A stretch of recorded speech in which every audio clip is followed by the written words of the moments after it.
సినిమాలలో మనం dark comedy గురించి వింటూ ఉంటామప్ప సినిమాలలో.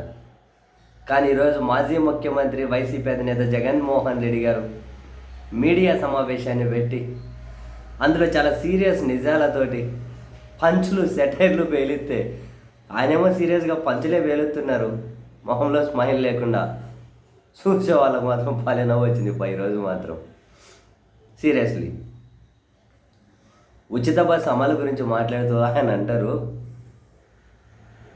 నేనే సేఫ్ డ్రైవర్ని, మీరు ఆడన్నా బస్సు ఎక్కండి, ఆడన్నా దిగండి, ఏ ఊరు అడిగే వాళ్ళు లేరన్నాడు కదా చంద్రబాబు గారు.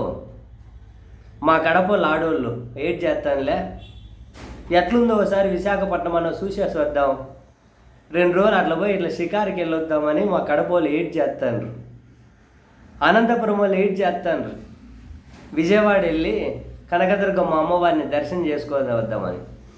అత్యంత సింపుల్ పథకం అది. దాన్ని అమలు చేసేకి పండగల పేర్లన్నీ మారిపోయాయప్ప. ఆగస్ట్ అనే 15 అని, ఎప్పుడు దీపావళి అనే, దసరా అనే, సంక్రాంతి అనే, ఉగాది అనే, మళ్ళీ ఉగాది వచ్చా, మళ్ళీ ఇంకా ఆగస్ట్ అంటారు, అది పోతే దసరా వస్తుంది, దీపావళి వస్తుంది, పండగలన్నీ మారిపోతున్నాయి. ఇప్ప మాత్రం అది అమలు చేయట్లేదు. మధ్యలో ఒక మీడియా మిత్రుడు అధ్యయనం చేస్తున్నారు అంటానంటే, అధ్యయనమా? దానికోసం అధ్యయనము. ఆడవాళ్ళు బస్సు ఎక్కుతారు, బస్సు దిగుతారు, వాళ్ళకంటే టికెట్ లేకుండా ప్రయాణమే కదా, మరి అధ్యయనం ఏంది? నెలకు అంటే మొత్తం సంవత్సరానికి 2,000 కోట్ల ఏపీఎస్ఆర్టీసీకి ఇస్తే అయిపోయింది. దానికి అధ్యయనం ఏంది? ఎట్లా ఎక్కాలో ఎట్లా దిగాలో అధ్యయనం చేస్తారు. దేనికి అధ్యయనం? దేనికి అబ్బా అధ్యయనం? దేనికి అంటానా? ఆడవాళ్ళు కదా బస్సు ఎక్కుతారు, దిగుతారు, ఉచిత బస్సు కదా అని చెప్పి సీరియస్గా పంచులు సెటైర్లతోటి చంద్రబాబు నాయుడు గారి సర్కారును నిజంగానే జగన్మోహన్ రెడ్డి గారు ఏకేశారు.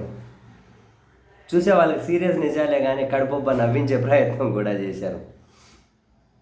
చాలా అంశాలలో అన్నీ చెప్పారు. ఎప్ప మడమ తిప్ప మాట తప్పడు, మడమ తిప్పడంట. రైతు భరోసా కేంద్రాన్ని కలుపుకొని 13,000 ఇస్తా అన్నాడు అని అది ప్లే చేయించుకున్నారు. సరే ఎప్పయో కానీ ఏం చెబుతారో చూడండి అని చంద్రబాబు గారు. రైతు భరోసా కేంద్రం ఇచ్చేదంతా సంబంధం లేకుండా 20,000 ఇస్తాను, చెప్పండి, ఇంకా చెప్పండి, వింటున్నారు కదా జనాలంట. రైతు భరోసా కేంద్రంతో సంబంధం లేకుండా 20,000 ఇస్తాను. ఎప్పుడు ఇస్తాను? ఎప్పుడు ఇస్తాను అని దాన్ని 2 సార్లు ప్లే చేయించి ఏం ఆంక్షలు లేవంట, ఏం రిస్ట్రిక్షన్స్ లేవంట, 20,000 నేరుగా సంక్షేమం ఇచ్చారంట. ప్రతిదీ point to point Jaganmohan Reddy గారు మధ్యలో పంచులు సెటైర్లు చూసే వాళ్ళకి నవ్వించడాలు చాలా ఈజీగా అర్థమయ్యేటట్లు. అసలు నవ్వుతో నా భవిష్యత్తు పేలిపోయింది మీడియా సమావేశం మాత్రం.